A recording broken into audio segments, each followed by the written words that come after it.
বিশ্বকাপে আর্জেন্টিনা আবারও জিতেছে, কিন্তু ম্যাচ শেষ হওয়ার পর সবচেয়ে বেশি আলোচনা হচ্ছে কোনো গোল নিয়ে নয়, বরং একটি লাল কার্ড নিয়ে। মাত্র 1 মিনিটের মধ্যে হলুদ কার্ড পেলেন একজন, তারপর ভিএআর দেখে সেই কার্ড তুলে নিয়ে আরেকজনকে দেখানো হলো দ্বিতীয় হলুদ কার্ড, আর সঙ্গে সঙ্গে লাল কার্ড। তাহলে কি রেফারি ভুল করেছেন, নাকি ফিফার নতুন নিয়মেই বদলে দিল ম্যাচের ভাগ্য? চলুন পুরো ঘটনাটি জেনে নেওয়া যাক। বিশ্বকাপের রাউন্ড অফ 16-এ মিশরের বিপক্ষে ম্যাচের পর যেমন আর্জেন্টিনা ম্যাচে রেফারিং নিয়ে বিতর্ক তৈরি হয়েছিল, ঠিক একই চিত্র দেখা গেল সুইজারল্যান্ডের বিপক্ষেও। কোয়ার্টার ফাইনালে ম্যাচে নির্ধারিত সময়ে 1-1 সমতা ছিল।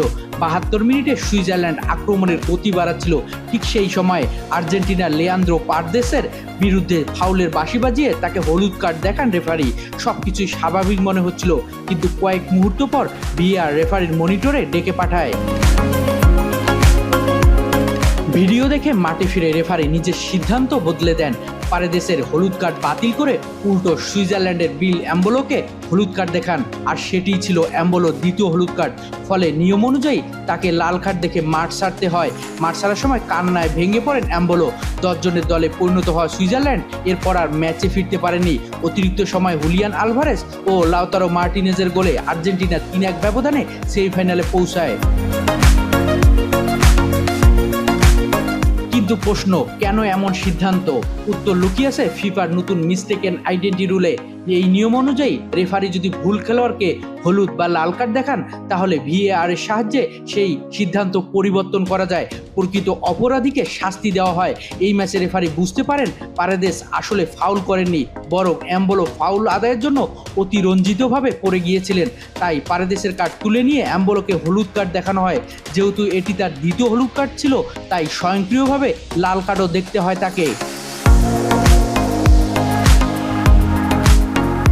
তবে এই নিয়ম এর আগেও যুক্তরাষ্ট্র প্রাগের ম্যাচে ব্যবহার করা হয়েছিল। তবে এখানেই শুরু হয় বিতর্ক। সাবেক ম্যানচেস্টার ইউনাইটেডের অধিনায়ক রয় কিন বলেন, সমস্যা সিদ্ধান্তে নয়, বরং ধারাবাহিকতায়। তার মতে বিশ্বকাপের আগের ম্যাচগুলোতে এমন ডাইভ হলেও অনেক সময় কোনো কার্ডই দেখানো হয়নি।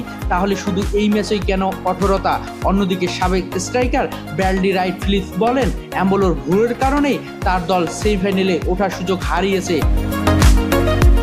আর সবচেয়ে কঠোর মন্তব্য করেন ফ্রান্স কিংবদন্তি থিয়েরি অরি।